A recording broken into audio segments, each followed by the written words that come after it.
A 29-year-old was left severely beaten and half naked in the middle of a Hazleton street. Aaron Resnick clung to life for about a week before succumbing to the serious injuries that left him on life support. Investigators put a plea out for help from the public to help find whoever was responsible for killing the Hazel Township resident. And it worked. Someone came forward and gave police the information they needed. Jasmine Brooks has more on the two men who are behind bars so far. Just 17 and 19 years old. On the left, Mitchell Didas, known on the street as Money. On the right, Breon Judon, also known as Doc. He is locked up and charged with murder, and police say Didas helped carry out the crime. Hazleton investigators say the duo was responsible for the beating death of 29-year-old Aaron Resnick, found half naked in the middle of the road here on Carson Street in the city. When police found Resnick in the early morning hours of August 4th, he was unrecognizable, unconscious, and near death. The Ebervale resident eventually did die August 13th and was never able to speak with investigators about what happened to him or who did it. Police ID'd Resnick after finding his car abandoned in the city on Sherman Court. This is one of those homicides that you just shake your head and you have to ask yourself why. There's just no rhyme or reason, no explanation. And that is why the city police, in coordination with all those agencies that I named, would not rest. Legitimately and literally going around the clock several days in a row. Thanks to a confidential informant, police were led to Judon's home on Lafayette Court Saturday evening. Heavily armed police raided the place while a state police helicopter hovered overhead and fire trucks blocked all nearby roads, just in case things turned bad. Luckily, police got their man quickly. Judon was in custody. As for 17-year-old Didas, he is already locked up in prison. News 13 told you last week Didas robbed a home on Grant Street and held multiple people at gunpoint, all because he wanted a belt.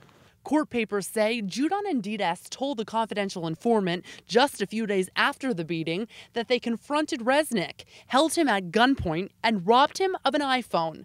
They stripped him, stomped on him, beat him, and then put him in the trunk of his car. Eventually, Resnick somehow got himself out of the trunk and jumped from the moving vehicle.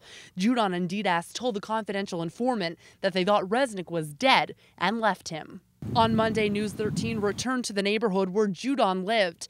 Everyone we talked with pretty shocked that their neighbor is accused of killing someone, although some indicated they thought whatever happened was probably over drugs. And the whole situation has at least 2 residents ready to hit the road and move out of Hazleton. It went from good to terrible. If it happened to one, it's going to happen to somebody else. And probably soon, the way things are going around here. Makes me feel worried about my kids around here. I'm scared. Why? I don't want to see no little kid get hurt. I'd like to get out of here. Move in a rural section, you know, like out in the country. That'd be nice. Investigators remain tight-lipped on the motive behind this crime.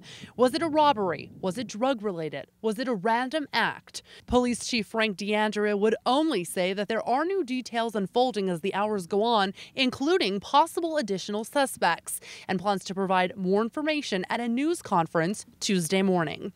We need to be able to send 2 messages.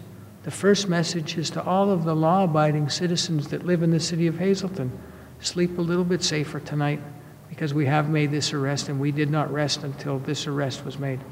The second and most important message is for anybody who's not so law-abiding, that they need to realize that Hazleton City is not the place to come and commit these type of crimes. Reporting for News 13, Jasmine Brooks, Hazleton. Now, News 13 stopped by the home of Aaron Resnick's parents. Resnick's father, who was extremely upset, did not wish to be on camera. However, he spoke highly of his son, calling him smart and kind.